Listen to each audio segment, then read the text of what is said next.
கொண்டு வரப்பட்டு 77 ஆண்டுகள் ஆகுது. ஆனா 77 ஆண்டுகள் ஆகியும் என்னன்னா ஒரு டாஸ்மாக்ல வேலை பார்க்கக்கூடிய ஒரு ஆளை அவங்கள தொழிலாளியா பாக்குறாங்களா? இது விற்கிறது யாரு? அரசாங்கம். அரசாங்க பொருளை விற்கக்கூடிய ரேஷன் கடையில் வேலை பார்க்கக்கூடிய இருக்கக்கூடிய ஆளுக்கு இருக்கக்கூடிய மரியாதை டாஸ்மாக் தொழிலாளி இருக்கா? டாஸ்மாக் வந்தாலே ஒருத்தர் வருகின்ற பொழுது என்ன எண்ணத்தோட வர்றான்? இவனை சண்டை பண்ணலாம், இவனை அடிக்கலாம், மரியாதை தான் பேசலாம். அப்ப இந்த இடம் என்பது மிகப்பெரிய ஒரு அபாயகரமான இடம். நித்திய கண்ட பூர்ண ஆயுஷ். கடைக்கு வந்துட்டு விற்பனை எல்லாம் முடிச்சுட்டு நைட்டு வீட்டுக்கு திரும்பி போவோமாங்கிறது உத்தரவாதம் கிடையாது. ஆனா இப்படிப்பட்ட ஒரு கஷ்டமான பணியை, அரசாங்கத்திற்கு அதிகமான வருமானம் ஈட்டக்கூடிய ஒரு தொழிலை செய்யக்கூடிய ஒரு தொழிலாளிக்கு போதுமான பாதுகாப்பு இல்லை, போதுமான சம்பளம் இல்லை. அதே விட அதற்கு அடுத்தபடியாக அவர்களை அவமானப்படுத்துவது, அது இல்லாமல் அவங்களுக்கே கேஸ் போடுறது, பக்கத்தில் பார் கடை வைக்கிறது, பார் இருக்கக்கூடிய ரவுடி விட்டு அவனை அடிக்க விடுறது, விரட்டுறது, இது எந்த அடிப்படையில் நியாயம் இல்லை. அரசாங்கம் விற்பனை செய்யக்கூடிய கடையில் டெண்டருங்கிற பார் தனியார் மயம் எடுத்துக்கிட்டு அந்த தனியார் பார் விற்கிறவன் அரசு ஊழியரை விரட்டுறான். இதை கூட அவனால கேட்க முடியல. அதோட எப்படி என்ன பண்றா பாருங்க, 2 பேரும் சேர்ந்து இவன் பிரச்சனை இல்லை, பாட்டில வர்றான் வாங்குறான், சில பேர் வீட்டுல இருந்தே பாட்டை கொண்டு வந்து கரண்ட்டை ஊற்றிக்கிட்டு இந்த பாட்டை சில பேர் கொடுத்துட்டு போயிடும். அரசாங்கம் என்ன பண்ணணும்னா, இந்த மாதிரி சுற்றுப்புற சூழலை பாதிப்பு ஏற்படுகிறது என்பதற்காக நாமெல்லாம் விரைவில் மக்கக்கூடிய பிளாஸ்டிக் பொருளை உற்பத்தி பண்ணலாம். இப்ப நீதிமன்றம் சொன்னது சுற்றுப்புற சூழலை பாதிக்கிறது, பொது இடங்களில் உடைப்பதால் சுற்றுப்புற சூழல் பாதிக்கிறது. அப்ப இவ்வளவு ஒரு நாகரீகம் படைத்த நவீன மயம் படைத்ததுல ஒரு பொருளை வாங்கி ரீயூஸ் பண்ணாம அவர் ஏதாவது இடத்துல போடுகின்றதுனால சுற்றுப்புற சூழலை பாதுகாப்பு ஏற்படுத்தாத விதமாக இந்த மதுபானத்தை தயாரிப்பதற்கு யார் தயாரிக்கிறார்களோ அந்த தொழிற்சாலைகளுக்கு உங்களால் ஆணையிட முடியுமா முடியாதா? முடியவே முடியாதா? புரியுதா புரியலையா? இதுதான் நாங்க கேட்கிறோம். சுற்றுப்புற சூழல் பாதிக்குது, பிளாஸ்டிக் பாதிக்குது. அப்ப சீக்கிரம் பூசல் இல்லாம சீக்கிரம் மக்கக்கூடியதை தொழில்நுட்பத்தை பயன்படுத்தி பண்ணாங்க. அதே மாதிரி இந்த அரசாங்கம் தொழிலாளருக்கு பிரச்சனை இல்லை. நம்ம என்ன கேட்கிறோம், 2 பேர் பணிபுரியக்கூடிய இடத்துல 4 பேர் வேலை கொடுத்தா என்ன ஆகும்? கஷ்டம். பணிச்சுமையும் கொடுக்கல, போதிய சம்பளமும் கொடுக்கல. ஆனா இவங்களை வச்சு நீ பல விதங்கள்ல வருமானத்தை சம்பாதிக்க கொண்டிருக்கிறது இந்த அரசாங்கம். ஆகவே இது தமிழகத்தினுடைய வருங்காலத்தில் என்ன நடக்கணும், எப்படியெல்லாம் நடக்கணும் என்பதை தீர்மானிக்கக்கூடிய ஒரு காலகட்டத்தில் தமிழகம் இருக்கின்றது. நாங்கள் இந்த ஆர்ப்பாட்டத்தை வைத்திருக்கிறது ஆளுகின்ற திராவிட முன்னேற்ற கழகத்தினுடைய ஆட்சிக்கு எதிராக நடக்கக்கூடிய ஆர்ப்பாட்டம் என்ற சோதனை. நாங்கள் வைத்திருக்கக்கூடிய இந்த 4 கோரிக்கைகளை தமிழக அரசாங்கத்தை, ஏனால் தற்பொழுது அரசாங்கம் இருக்கின்றதால் அந்த அரசாங்கத்துக்கு எதிராகத்தான் நாங்கள் ஆர்ப்பாட்டம் நடத்த வேண்டியிருக்கிறது. ஆகவே இந்த ஆர்ப்பாட்டத்தின் வாயிலாக தற்போதைய அரசாங்கம் பல சீர்திருத்தங்களை தான் நாங்கள் செய்து கொண்டிருக்கின்றோம் என்று கூறுகின்ற அரசாங்கம் கணிப்பு பார்வையோடு கஷ்டப்படுகின்ற எங்களது தொழிலாளர்களுக்கு இந்த எளிமையான இந்த 4 கோரிக்கைகளை நீங்கள் நிறைவேற்றி கொடுக்க வேண்டும் என்று சொல்லி கோரிக்கையை மையமாக வைத்து தமிழக அரசுக்கு எதிராக இந்த கண்டன ஆர்ப்பாட்டத்தை நாங்கள் நடத்தி கொண்டிருக்கிறோம். நீங்க ஏராளமான விஷயத்தை சொல்லிக்கிறீங்க. 562 மேனிபெஸ்டோ, அதை எத்தனை நிறைவேற்றுறீங்கிறதெல்லாம் பட்டியல் போட்டு அவரவர்கள் வாக்கு வங்கிக்காக அடுத்த தேர்தலில் நாங்கள் வெற்றி பெற வேண்டும் என்பதற்காக இப்ப ஆளுகின்ற அரசாங்கத்தை மற்ற எதிர்கட்சிகள் குற்றம் சுமத்துவார்கள். பாரதிய மக்கள் சங்கம் ஒன்றுபட்டு இடத்தில் நாங்கள் சொல்லிக் கொள்கின்றோம், இந்த உலகத்தில் இல்ல இந்தியாவிலேயே நான் பொலிட்டிக்கல் ட்ரேட் யூனியன், அரசியல் சார்பற்ற ஒரு தொழிற்சங்கம் ஒன்று இருக்கிறது என்று சொன்னால் அது எங்களுடைய பாரதிய மத்தூர் சங்கம் தான். இதை நாங்கள் தெளிவுபடுத்திக் கொள்கின்றோம். பாரதிய மக்கள் வாயிலாக என்ன கோரிக்கை வைக்கிறது என்று சொன்னால், நாங்கள் காவல்துறைக்கும் இந்த இடத்துல ஒரு கோரிக்கை வைக்கின்றோம். காவி கொடியை பார்த்தாலே இது பிஜேபி தொழிற்சங்கம். தயவு செய்து உங்களுடைய மனநிலையை மாற்றிக்கொள்ளுங்கள். நாங்கள் எந்த அரசியல் கட்சிகளுக்கும் ஆதரவான சங்கம் இல்லை. சட்ட ரீதியாக நாங்கள் நிரூபிக்க தயார். ஆனால் அந்த ஆர்ப்பாட்டத்தில் மன குமுறல்களை வெளிப்படுத்துவதற்காக தமிழகம் முழுக்க இருந்து வேதனையோடு விடுமுறை எடுத்துக்கொண்டு இந்த ஆர்ப்பாட்டத்துக்கு வந்து மன குமுறல்களை வைப்பதற்காக வந்தால் நீ 1 மணி நேரத்தில் முடி, 1.25 மணி நேரத்தில் முடி சார். அடிச்சுக்கிட்டே இருந்தா அவன் அழுகக்கூடாதுன்னு சொன்னா எப்படி சார் சட்டம்? அடி வாங்கு, ஆனா நீயே அழுகக்கூடாது. இது எப்படிப்பட்ட அடிப்படை சட்டத்துக்கு எதிரான சீசம்? அப்படி மன குமுறல்களை சமுதாயத்தின் முன்பாக வைப்பதற்காகத்தான் நமது அரசியலமைப்பு சட்டம் தொழிற்சங்கங்களுக்கும் சரி அரசியல்வாதிகளுக்கும் சரி அது சுதந்திரம் அனுமதி வழங்கி இருக்கிறது. அதற்கு பேர் தான் ஸ்பீச் ஆஃப் ஃப்ரீடம். சட்டத்துக்கு எதிராகவோ நீதிமன்றத்துக்கு எதிராகவோ இறையாண்மைக்கு எதிராகவோ பேசினால் நீங்கள் நடவடிக்கை எடுக்கலாம். ஆனால் எங்களுடைய குரல்களை, உண்மையான நிலைகளை எங்களுடைய தொழிலாளர்களுக்கு வைப்பதற்கு, பொதுமக்களுக்கு வைப்பதற்கு, இந்த நாட்டில் என்ன நடந்து கொண்டிருக்கிறது என்பதை வைப்பதற்கு கூட உரிமை, குறிப்பிட்ட நேரத்தை காலக்கெடு விதிப்பது நாங்கள் யாரும் அரசியல் கட்சி அல்ல. ஸ்டாலினுக்கு எதிராகவோ திராவிட முன்னேற்ற கழகத்தினுடைய ஆட்சிக்கு எதிராகவோ நடக்கக்கூடிய ஆர்ப்பாட்டம் அல்ல. இந்த அரசினுடைய கொள்கை முடிவுக்கு எதிராக நீங்கள் கொடுத்த தேர்தல் வாக்குறுதியை நிறைவேற்றவில்லை என்பதற்கு எதிர்ப்பு குரல் விதமாக ஜனநாயகத்தினுடைய குரல்களை நீங்கள் நசுக்குகின்றீர்கள். அதற்கு எதிராக ஜனநாயக ரீதியாக இந்த அரசாங்கத்திற்கு நீங்கள் கொடுத்த வாக்குறுதியை நிறைவேற்ற வேண்டும் என்பதற்காக நடக்கக்கூடிய ஜனநாயக நாட்டில் நடக்கக்கூடிய ஜனநாயக ரீதியான ஆர்ப்பாட்டம் சொல்றோம். சரி சாய்க்கணுமா சாய்க்க கூடாதா? நாங்க என்ன கோரிக்கை வச்சிருக்கோம்? 58 வயசு 60 வயசு ஆக்குகிறோம். சாதாரணமா பண்ண முடியும். எடப்பாடி ஆட்சியில கொரோனா காலகட்டத்தில் 58 வயசு 60 போக்குவரத்து தொழிலாளர்கள் ஆக்குறார். நீ காலி பாட்டில் வாங்குங்க, காலி பாட்டில் வாங்குறது எச்ச பாட்டில் ஏதோ ஒரு பாட்டில், அதுல இருந்தா வருமானம் கிடைக்கும். அதற்காக நாங்கள் தொழிலை செய்யும் தொழிலே தெய்வம், ஒர்க் இஸ் வொர்ஷிப். நாங்கள் எந்த தொழிலும் செய்வதற்கு தயார். ஆனால் எங்களுக்கு எங்களை அப்பாயின்மெண்ட் பண்றப்ப எச்ச பாட்டில் வாங்கணும்னு சொல்லிதான் அதை நாங்கள் வாங்க தயார். ஆனால் விற்பனையாளர் என்று நீங்கள் அப்பாயின்மெண்ட் பண்ணிட்டு இந்த மாதிரியான ஒரு பொருளை வாங்குங்கன்னு சொல்றது அதற்கான ஏற்பாடு கிடையாது, அதற்கான ஆட்கள் கிடையாது. அப்படி ஒரு அப்பாயின்மெண்ட் பண்ணு. நீங்கள் செய்ய வேண்டிய பணி விற்பனையாளர்கள் விற்பனை பணியை செய்யட்டும். ஆகிய விற்ற பாட்டில்களை நாம் எச்சில் பாட்டுன்னு சொல்ல வேண்டாம், அது அவமானம். பிடிச்சிருக்கா? நம்ம சகோதரன் தான் வாங்கினான், பிடிக்கிறான். அது என்ன கையுறை போட்டுக்கொண்டு தனியாக இடங்களை ஒதுக்கி அந்த இடத்துல வாங்கி வைப்பது நமக்கு பிரச்சனை இல்லை. அதற்கு ஒரு தனி இடம் செய்யி, அதே மாதிரி தனி ஆளை நியமி. இதை யார் செய்வாங்க? டாஸ்மாக் தொழிலாளர் செய்வான், நிர்வாகம் செய்யணும். நிர்வாகம் யாரு? ஜிஎம் செய்யணும், எம்டி செய்யணும். இங்க கோரிக்கை நாங்கள் கிட்டத்தட்ட 6 மாதம் 1 ஆண்டு காலமாக தொடர்ந்து பாரதிய மக்கள் சங்கம் நியாயமான கோரிக்கை நாங்கள் வச்சுக்கிறோம். நிர்வாகம் சில மாவட்டங்களில் நடைமுறைப்படுத்தலாம். அரசியல் செல்வாக்கு இருக்கிறதுனா ஈரோடு மாவட்டத்தில் கிடையாது. எந்த மாவட்டத்தில் எல்லாம் அவன் ஜெயிக்கிறானோ அங்க எல்லாம் எதிர்பார்த்து நடைமுறைப்படுத்தலாம். கரெக்டா? பேச மாட்டீங்க.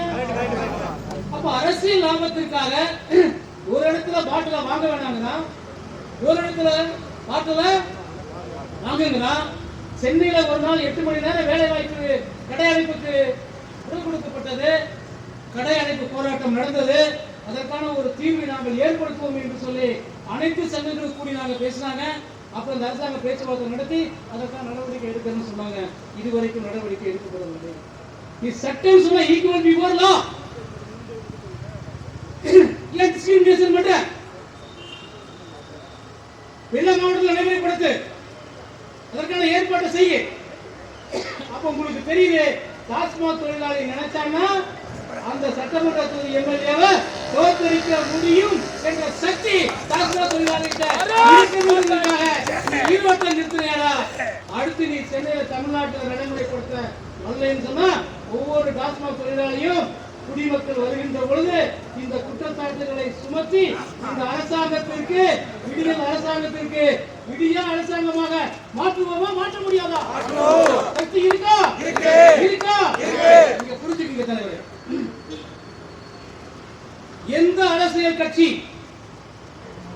எங்களுடைய நியாயமான கோரிக்கைகளை நாங்கள் கோரிக்கைகளை எல்லாம் முறைப்படுத்தி பாரதிய மருத்துவ சங்கத்தினுடைய மாநில பொதுச் செயலாளர், அமைப்பு செயலாளர், டாஸ்மாக் தொழிற்சங்கத்தினுடைய தலைவர், பொதுச் செயலாளர் அனைவரும் இணைந்து அனைத்து அரசியல் கட்சிகளையும் பார்த்து நாங்கள் கொடுக்க இருக்கின்றோம்.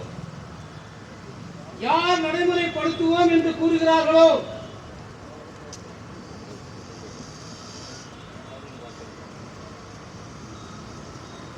கண்டிப்பாக அவர்களைத்தான் வெற்றி பெற செய்யும். சாதாரணமான இடத்துல டாஸ்மாக் தொழிலாளி, நான் ஒன்றும் மருந்து கடையில் இல்ல, ஜவுளி கடையில் இல்ல, வர குடிமை அப்படியே தள்ளாடிக்கிட்டு வருவான். நீ எல்லாம் அரசாங்கத்தை என்ன பண்ணிக்கிட்டு தெரியுமில்ல? ஒரு மீட்டிங் வரணும்னா என்ன தேவை இருக்கும்? என்ன தேவை இருக்கும்? ஒரு ஹோட்டல் பாட்டில் பிரியாணி பண்ணலாம். அவனே வாக்கு வாங்கணும்னா எங்க இருக்கு?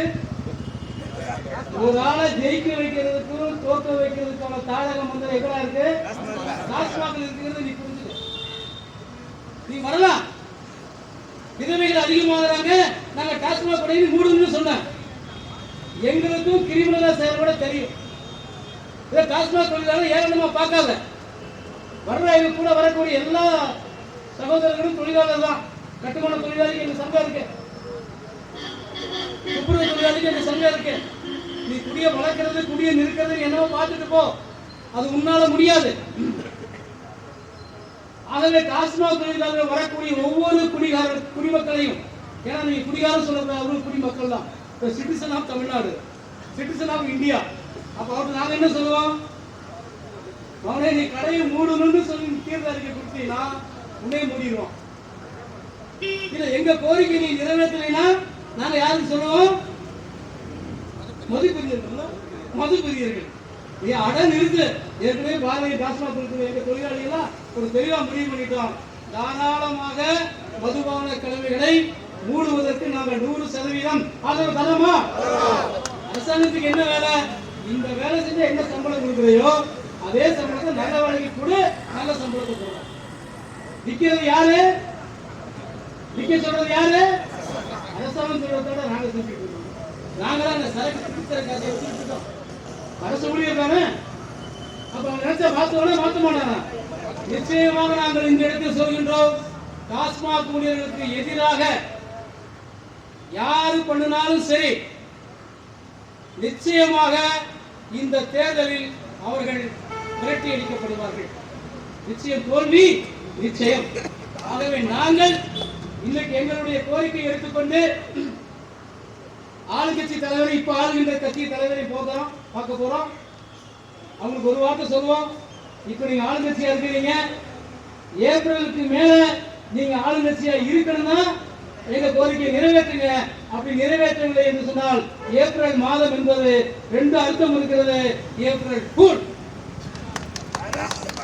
எங்களை முட்டாள் ஆக்குறீங்கன்னா நீங்க முட்டாள் ஆகிடுவீங்க. எங்க பக்கம் நீங்க செவி சாத்தீங்கன்னா உங்களுக்கு வாய்ப்பு இருக்கு. இல்லங்க நாங்க ஏப்ரலுக்கு முன்னால் நாங்க வருவோம்னு சொல்லி இப்ப இருக்கக்கூடிய எதிர்கட்சிக்காரங்க நீங்க சொன்னீங்கன்னா நாங்கள் வந்தால் உங்களுடைய நியாயமான கோரிக்கை நிறைவேற்றணும்னு சொன்னா எதிர்கட்சியை ஆளுங்கட்சி ஆக்கக்கூடிய சக்தியும் எங்களுக்கு இருக்கிறது, ஆளுங்கட்சியை எதிர்கட்சி ஆக்கக்கூடிய சக்தியும் எங்களுக்கு இருக்கிறது. எங்கள் பக்கம் யார் இருக்கிறாங்க? மது பிரியர்கள் இருக்கிறாங்க. டெய்லி 1000 பேர் நான் கேன்வாஸ் பண்ணிட்டே இருக்கோம். அவனை பார்ப்போம். நீங்க எங்கிட்ட வரணும். கடை அடைச்சிருவோம் தேர்தலில். அடைச்சாலும் 4 நாளைக்கு முன்னாடி யார்கிட்ட வாங்கணும்? அவனை எங்க வாங்குற, எங்க வைக்கிற அப்படின்றது எங்களுக்கு தெரியும். எதிர்கட்சிக்கு சொல்ல தெரியும், ஆளுங்கட்சிக்கு சொல்ல தெரியணும். எங்களுக்கு அரசியல் சார்பற்ற தொழிற்சங்கம். எங்களுக்கு திமுக வேணும், அதிமுக பிரச்சனை இல்ல, பிஜேபி பிரச்சனை இல்ல. விசில் அடிக்குதோ அடிக்கலையோ இந்த இந்திய அரசாங்கத்தை நாங்க சொல்றோம். எவனாலும் சொல்றவே பப்ளிக்ல சொல்லுவீங்க. வர்ற எல்லா சகோதரர்களுக்கும் அதிகமான கஷ்டம் யாருக்கு வர்றாங்க? ஆனா எங்களை நீங்க கஷ்டப்படுத்த நினைச்சீங்கன்னா யார் நினைக்கிற நீங்க கஷ்டமாக போற அதை நீங்க புரிஞ்சுக்கணும். ஆகவே அனைத்து அரசியல் கட்சிகளை நாங்கள் பார்த்து என்ன பண்ணி அது பண்ணியா தெரியாது, நியாயமான கோரிக்கை நடைபெறப்படுது. 58-60 ஈசி திட்டத்தை அமல்படுத்து, காலிப்பாட்டல் வாங்கக்கூடிய இடத்தை நீங்கள். ஆகவே ஏராளமான நபர்கள் வருவதற்கு தயாராக இருந்தார்கள். அனைத்து டாஸ்மாக் தொழிற்சங்கங்கள் பணிபுரிப்பு 26,000 பேர் தயாரா இருக்காங்க. 36,000 பேர் நீ பணியில் அமர்த்தின, கடை குறையில, ஆனா பணியாளர் 24,000 பேர் ஆயிட்டாங்க. 12,000 பேர் என்னாச்சு? ரெக்ரூட்மெண்ட் கிடையாது. இப்ப கடை குறைஞ்சிருக்க, கடை பண்ண தனியார் கடை அதிகமாக்கி இருக்கான். எஃப்ஐடின்னு சொல்லுவான். எஃப்ஐ2 இந்த கடை இருக்கு, அந்த சரக்கு எங்க கொடுக்குறான்னு பாருங்க. எப்படி மக்களை ஏமாத்துறாங்க சார் இந்த அரசாங்கம். நாட்டில் எல்லா அரசியல் கட்சிகளும் தான் நான் ஜனநாயகத்தை காப்பாற்றணும், ஜனநாயகத்தை காப்பாற்றணும். ஒரு அரசியல் கட்சிகளுக்கு கூட அடிப்படை விஷயமே தெரியல. எவனாலும் தனியார் மயம் ஆக்காதே, தனியார் மயம் ஆக்காதுங்கிறானே. எல்லா மதுபான கடைகளும் இப்ப தனியார் கொடுத்துட்டு. நான் இன்னைக்கு காலையில் வருகின்ற பொழுது கோயம்பேடு பஸ் ஸ்டாண்ட்ல பாக்குறப்ப ஒரு 20 வயது 21 வயது நிரம்பிய பெண்கள் நடத்துவதாக வந்தாங்க. இந்த திடீர்னு பார்த்தா ரெக்ரூட்மெண்ட் போட்டாங்கன்னு பார்த்தா அந்த நடத்துவது எல்லாமே ஒப்பந்த தொழிலாளர்கள். பெண்கள் நடத்துவதாக மதுரையில் வளம் வந்து கொண்டிருக்கிறார்கள். கேட்டா வந்து கான்ட்ராக்ட் எம்ப்ளாய். தனியார் வந்து தாராளமயமா தனியார் மயம் ஆக்குவதற்கு இந்த அரசாங்கம் முயன்று விட்டது. அடுத்து காவல்துறையை கூட தனியார் மயம் ஆக்கணும்னு ஆச்சரியப்படுறது. சம்பளம் கொடுக்கறது, பென்ஷன் கொடுக்கணுமே. காவல்துறை தனியார் மயம் ஆக்கணும் இப்படினால உங்களுக்கு தெரியும். எவன் உனக்கு பாதுகாப்பு கொடுக்கணும் அவர் முடிவு பண்ணுவாரு. எவனுக்கு சரியா கொடுக்கணும், எவனுக்கு சரியா கொடுக்கணும் அவர் முடிவு பண்ணாலும் அவனை எல்லா இடம் தெரியும். அங்க வைக்க மாட்டான், கை வைக்க மாட்டான். ஆகவே இந்த மாதிரியான கோரிக்கைகளை மையமா வைத்து அடுத்து நாங்க யாரை பார்க்க போறோம்? எடப்பாடி பழனிசாமி பார்க்க போறோம். அடுத்து அடிக்கடி சிம்மாக்கு பேசிட்டே இருப்பாரு ஒருத்தர், அதை செய்வேன் முப்பாட்டன் முருகன், அதெல்லாம் சீமானையும் பார்க்க போறோம். ஏன்னா விஜய் எங்கால எங்க டாஸ்மாக் வருமானம் ஈட்டக்கூடிய ஆளு மனுஷன் 6-7 மணிக்கு மேல அண்ணன் எங்க இருப்பாருன்னு பாத்துக்கங்க. அண்ணன் எந்திரிக்கிற எத்தனை மணிக்குன்னு பாத்துக்கங்க. அண்ணே நீங்க டாஸ்மாக் கடை இருக்கணும், நீங்க மட்டும் அதுலாம் பத்தாது, உங்களுடைய தொண்டர்களும் காப்பாடுங்க பாத்துக்கங்க. விற்கிறது நாங்க 7 மணிக்கு மேல அண்ணன் எங்க இருப்பான்னு தெரியுமா? அண்ணன் எத்தனை மணிக்கு எந்திரிப்பாரு தெரியுமா? இன்னொருத்தருக்கார துணை வருவார், அவர் எத்தனை மணிக்கு படுப்பாரு? அவர் எத்தனை மணிக்கு எந்திரிப்பாரு? பனையூர் பண்ணையார், கோபாலபுரம் பண்ணையார், உங்களுடைய அந்த கோரிக்கை வைக்க போறோம். திருந்துங்கடா, முதல்ல நீங்க திருந்துங்கடா. எப்ப நீ குடிக்காம இருக்கிறதே அப்பதான மத்தவங்களை குடிக்காம சொல்ல முடியும். சொல்லுவோம் தொண்டனுக்கு. வைகோபால் சார் ஊர்ல கிளம்பினார், பல டாஸ்மாக் வச்சு என்ன ஆக போகுது, அவன் முடிக்க போறாங்க டாஸ்மாக். கவலையே கூடாதா, 15 கிலோமீட்டர் கூட அவரால் யாத்திரை போக முடியாது. 16வது கிலோமீட்டர் மேலூர்ல வந்தாரு. பின்னாடி திரும்பி பார்த்தா 200 பேர்ல 20 பேர் 150 பேர் போயிட்டான். 150 பேரை காணாம பாக்குறோம். எங்க இருந்தா ரொம்ப கவலைப்படாதீங்க.